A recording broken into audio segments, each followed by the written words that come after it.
Hi everyone, it's Margie from the Westchester Children's Museum, and I am here again to do a fun activity with you today. So today we're going to make a mini microscope.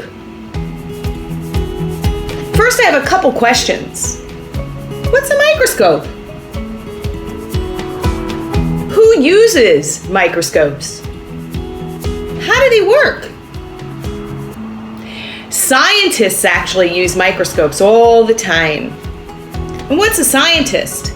So a scientist is a person who discovers new things. And they want to find out how they work.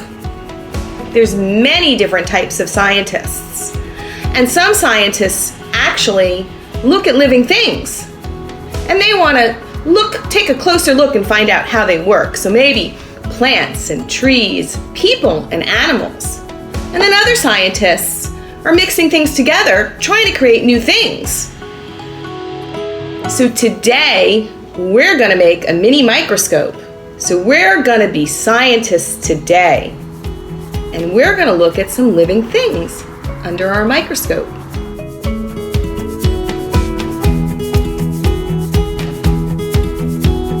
So here's what you need to make your mini microscope.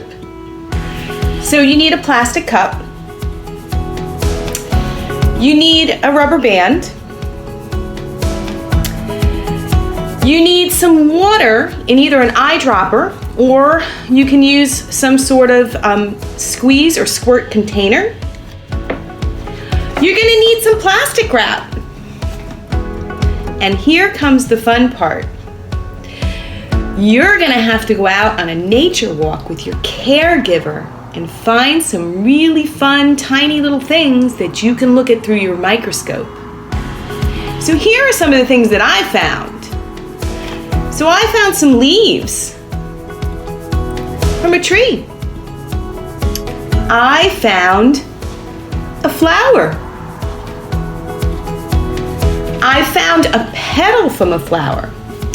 But you can pick up some small rocks, bugs, all kinds of things so you can take a closer look at them like scientists do. So let's get ready to make our mini microscope.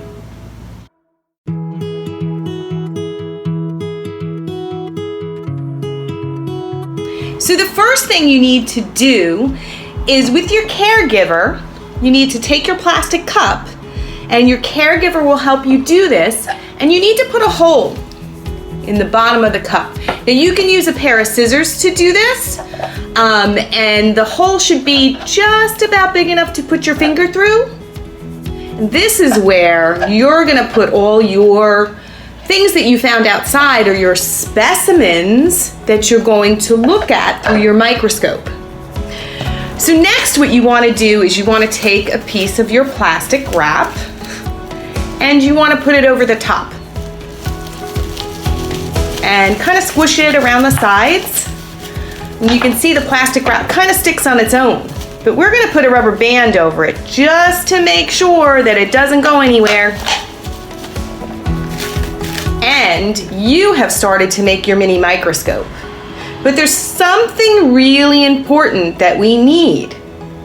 We actually need water to put on top of it, because you're going to be looking through the water.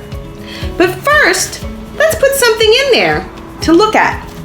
So I'm going to take one of my specimens, or one of the things that I found outside, to look at a little closer. So I'm taking a flower, and I'm going to put this little flower inside my mini microscope, and we can see it down bottom there.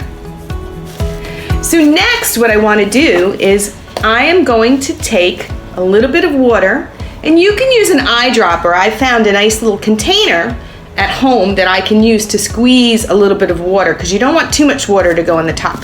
We want to make a nice round circle in the center. So I'm going to put just enough water. And you should do this outside, because sometimes the water will spill over a little bit, and it's fun to do outside. You can go on your nature walk first, and then you can put your microscope together outside somewhere. So now we are ready to look through our microscope. So let's take a closer look.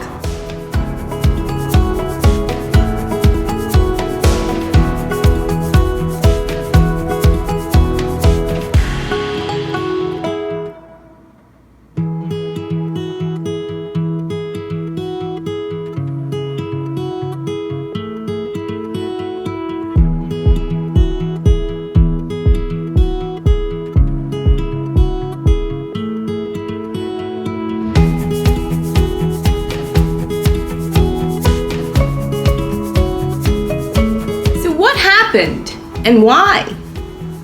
Why did my leaf seem bigger through the water? So that's kind of how microscopes work. So in a microscope, there's a lens, and it's made of glass. And you can see through glass, just like you can see through water. So light actually can go through water and glass or clear things, but it can't go through unchanged. So what happens is the light gets bent in certain ways as it goes through that clear water or that glass. And that's what kind of causes things to sometimes look bigger or look changed. So that's kind of how a microscope works. So I hope you had fun, and I hope you have fun going on your nature walk and collecting all sorts of fun things. And the challenge for you is, what can you learn about some of the new things that you collected out in nature by looking through your microscope? And you can actually maybe even later on create a collage of all the wonderful things that you found outside. So have fun. It's Margie from the Westchester Children's Museum. Please come visit our website. We have some new fun online programs for you, so please come visit us.